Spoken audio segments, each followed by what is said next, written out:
Well, thank you very much for coming back for part two of the color settings tutorial.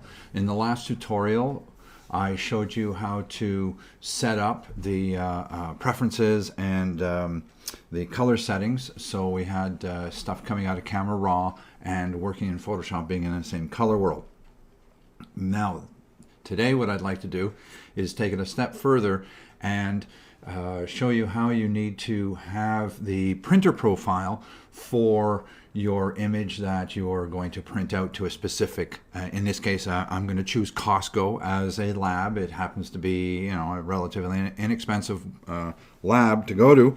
As long as you're a frickin' member, you can take advantage of this. But it would be similar for all the other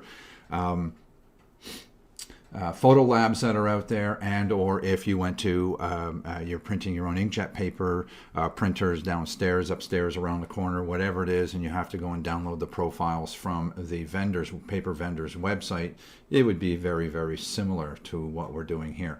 So first thing I'm going to do is I'm going to go and get the website. There you go. We got Dry Creek Photo, and this is the website that has the printer profiles for Costco. So you go into drycreekphoto.com, just as you see here, drycreekphoto.com, and on the left-hand side, you come over to where you see the phrase Digital Printer Profiles and click that once. Now, on the left-hand side, you'll see a column, and there's a list of all the different locations where we need to go or where we can possibly go to get our profiles. Up here, we said select a U.S. state, which is what is displayed here, or a country or Commonwealth for non-U.S. So I think that's where I want to go. So I'm going to click on that. Then I'm going to come down here and click on Canada, because that's where we happen to be. In Canada, I am going to scroll down. I think I can come down here and see not only Ontario, but I can actually see Mississauga, which is where I happen to be. And in Mississauga, we have two locations, number 526 and 531. I personally go to the Rodeo Drive location. Now, I'm going to download the glossy paper profile. They were created, well, about almost a year ago at this point in time, but nonetheless, I have been able to download that, so you can see it's sitting right here. And I'm going to go and get the matte profile as well. So there we go. We have these guys here. All right. And if I was to kind of just come over here and click on this and click on that magnifying glass, it would show me where it is. And they are inside my downloads folder. So what I need to do is grab these guys and place them in on the Mac anyways. I need to place them, I'll show you in a second, hold the phone, come over here, double click, and I need to go into the users library. So I'm going to go to my login, the house, the home, go there. I'm going to go into the library, and inside the library I'm going to go to Color Sync, and inside there I would go and put these profiles in.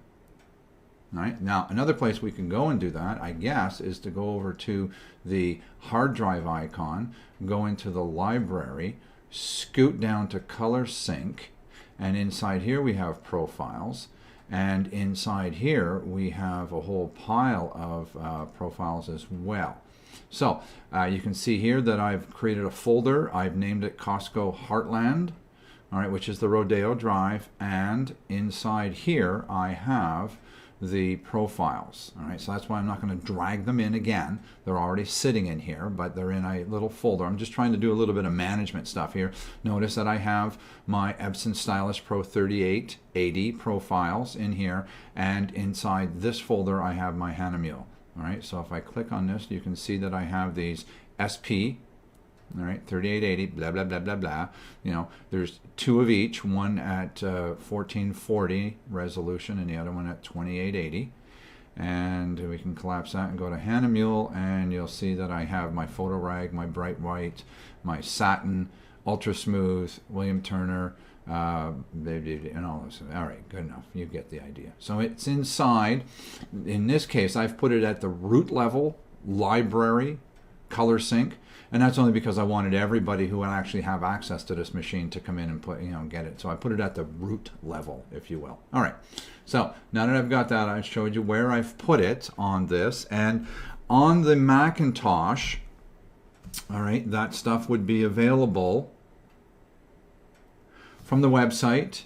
If we were to go back to the main thing here, there's all kinds of links on this front page to show you exactly and describe how to actually put them in and all that kind of stuff. So that being said, I am going to come over to Photoshop now, and I'm going to open up an image. So I'm just going to open up one that was from recent, which would be a smart object thing I was doing earlier.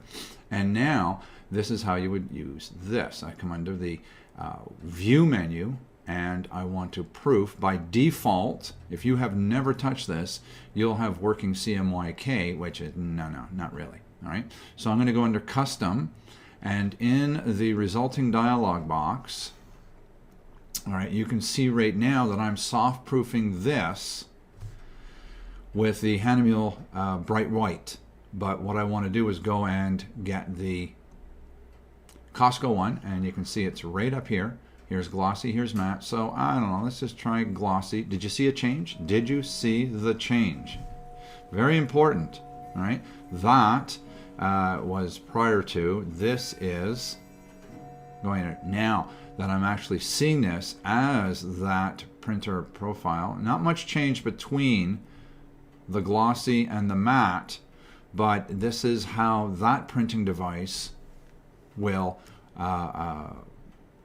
print that out. Now you can display options on screen. You can click on the simulate paper, and that's going to really muddy things up. But you don't have to if you don't want to. Some people do, some people don't. One thing you don't want to do is you don't want to choose preserve numbers. All right, because if I turn that on, you're going to see this thing is going to turn to crap. All right. Now the next thing is rendering intent, relative color metric, or perceptual. All right. Costco tells me that they would prefer perceptual. All right. I had it on relative color metric when I was doing some testing on my Epson. If I choose relative color metric, you'll see a different shade of orange show up. All right. It's up to you. The consensus is at this point that you should try one at perceptual, one at relative color metric, and find out what works best. And as soon as you do that a couple of times, you'll have an idea of whether or not your portraits look better with perceptual or relative color metric, and your landscapes or other things look better with one or the other. Anyways, so now that I've got that set up, now I will start to edit my image to make this show through the eyes, or whatever you want to call it, of the printer's color gamut. All right, there you go. Thank you very much. Have a great day.